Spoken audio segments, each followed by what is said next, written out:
Morning news India पर आपका स्वागत है। संसद का सत्र चल रहा है। राहुल गांधी ने अपना 46 मिनट का भाषण दिया और 46 मिनट के भाषण के बाद में भारतीय जनता पार्टी के यूं कहें कि नेताओं के फाख्ते उड़ गए और नेताओं ने अब उन पर अटैक करना शुरू कर दिया। राहुल गांधी ने जिस तरीके से जातिगत गणना की बात करी कि जातिगत गणना होगी, तो अनुराग ठाकुर जो भारतीय जनता पार्टी के बिल्कुल तेज तर्रार और दबंग नेता और वाक चातुर्यता में के अंदर माहिर, वाक पटुता के अंदर एक विशेष स्थान रखने वाले अनुराग ठाकुर ने उनको घेरने का काम कर लिया और उनके ऊपर मिर्ची लग सके ऐसा बात कह दी। व्यंग और तंज वाले लहजे में जो उन्होंने बात कही, उन्होंने कहा कि वो व्यक्ति जाति की बात कर रहा है जिसको अपनी खुद की जाति पता नहीं है। उनका ये कहना था और संसद के अंदर हंगामा खड़ा होना था और सारे इंडिया ब्लॉक के जो सांसद थे वो खड़े होकर माफ़ी मांगो की बात करने लगे।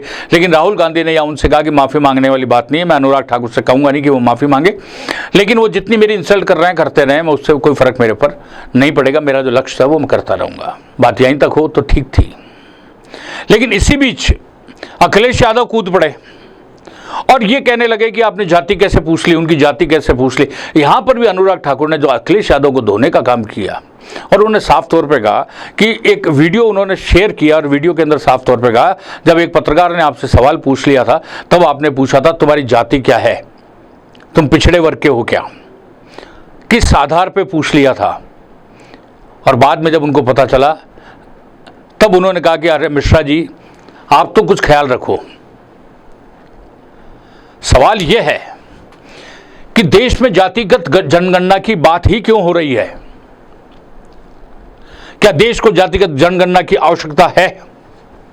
जो काम अंग्रेजों ने अपने शासनकाल के दौरान किया, जाति की बात करके हिंदुस्तान के जातियों के टुकड़े टुकड़े करके बांटने का जो काम किया और फूट डालो और राजनीति करने की जो बात करी, क्या उसके पीछे ये कोई मकसद है? क्या जाति की बात करके भारत को टुकड़ों में विभाजित करने का, एक लोगों को आपस के अंदर वैमनस्य पैदा करने का कोई एक इस तरीके का एजेंडा है? हर कोई राजनेता अपनी राजनीति रोटियां सेकने के लिए जाति की बात कर रहा है। ये देश का दुर्भाग्य नहीं तो और क्या। हिंदुस्तान का आदमी हिंदुस्तान के अंदर रहता है तो हिंदुस्तान को अपनी जाति क्यों नहीं मान लेता? क्यों SC ST OBC जो लाभ मिल रहे हैं उसका लाभ जो मिल रहा है मिलता रहे, लेकिन कम से कम जाति के अंदर तो आप अपने आप को बांटो मत। कम से कम हिंदुस्तानी हो, हिंदुस्तानी अपने आप को साबित तो करो।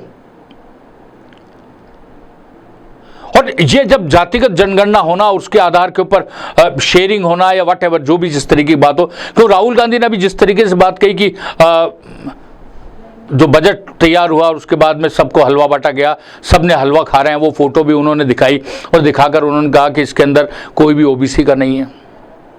मतलब आश्चर्य की बात है कि इस तरीके का बात संसद के अंदर करना। वो देश का बजट है, जाति का बजट थोड़ा था।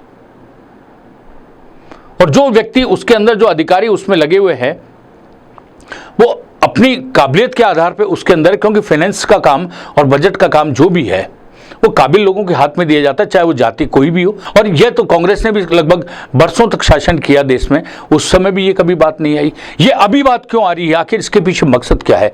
हो सकता है कोई ना कोई एक बड़ा एजेंडा भी इसके साथ में हो, क्योंकि 2029 के अंदर देश के अंदर सरकार बनाना कांग्रेस का भी लक्ष्य है और 2029 के अंदर लोकसभा में देश की सरकार वापस बनाने का लक्ष्य भी नरेंद्र मोदी का है। नरेंद्र मोदी अब क्या इसका तोड़ निकाल पाएंगे? जो जातिगत जनगणना का भूत एक बाहर पूरी तरीके से कांग्रेस और उसके सहयोगी संगठनों ने फेंक दिया। आने वाले दिनों में क्या होता है, लेकिन होगा जो भी, देश के लिए कितना अच्छा होगा कितना अच्छा नहीं होगा, ये निर्णय आप स्वयं करें। हम आपको जो भी अपडेट होगा देते रहेंगे।